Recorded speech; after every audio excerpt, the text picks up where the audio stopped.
Sorry for shouting. I'm in a Land Rover Defender 2016 model, not one of the new ones, one of the last of the old ones. And the noise in here is like being on a Hercules just before the doors open so you can dive out of it over Normandy. It's everything you'd expect a Defender to be. It's shit-eye, it's rattly, it's wobbly. Naturally, I'm wedged right up against the door here because I'm not the smallest man in the world, but even if I was, when they built these, they neglected I think they were built by somebody with only a left leg. Because when you get in these things, there's nowhere for your right leg to go. It can only go up against the door.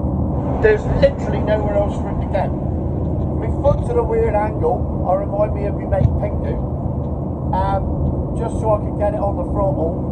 Because I defy anyone to be able to sit in an old Defender normally with everything facing straight and be comfortable. It can be done. So, engine-wise, it's alright. It's doing a steady 70. I can't complain at that. Any Defender that does 70 mile an hour is a fucking miracle. And it's exactly what you want from an old Land Rover. It rattles, it rolls, it shakes, it makes lots of noises, it's not comfy, it stinks. Proper stinks in here too, and it's not me, it genuinely does stink in here. Back seats consist of some plywood over the wheel arches, that's it. And, but nevertheless, I'm in one, and when you're in one of these things, you get a newfound confidence in life. Not that you're going to get there quick, or in any comfort, or, you know, without suffering partial deafness. But it gives you a confidence that you can quite happily drive into a battlefield and you'll be fine, because you're in a Defender. And you can drive into any field and you'll be fine. Up any slope, through a swamp, doesn't matter what it is. This thing will get you through it because it's an old-fashioned Defender. It won't do it in any style. It won't do it with any grace. It'll do it with a shitload of noise and a bit of a burning smell, I've got to be honest.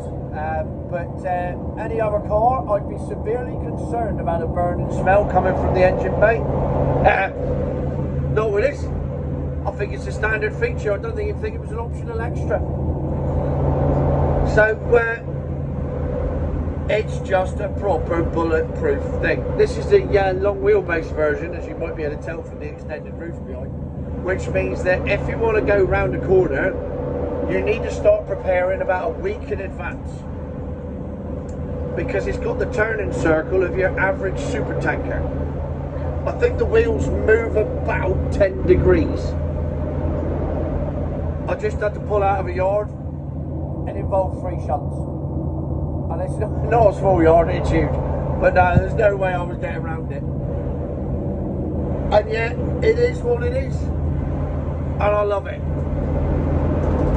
because it's got character in it. It's got you're having an experience. It's got character, it's got soul, it's got charisma, it's got everything that no milk float will ever have. So but this is going to be, I know it's a 16 plate, but when it goes through auction, it's going to fetch 20-25 grand. Easy. And it's dented too. Jesus, you sit in a wing mirror, there's a huge crease going down the passenger side. It won't affect your value at all.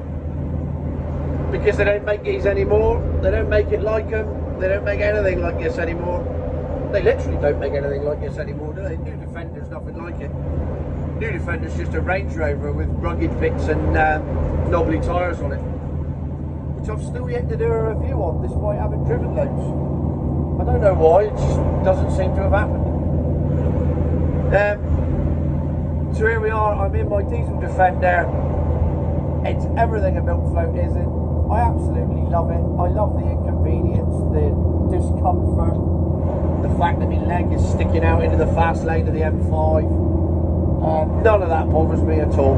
It's still better than any milk float you want to chuck at me, and I don't care. So, in conclusion, Land Rover Defender Ace milk float shit. Future my eyes.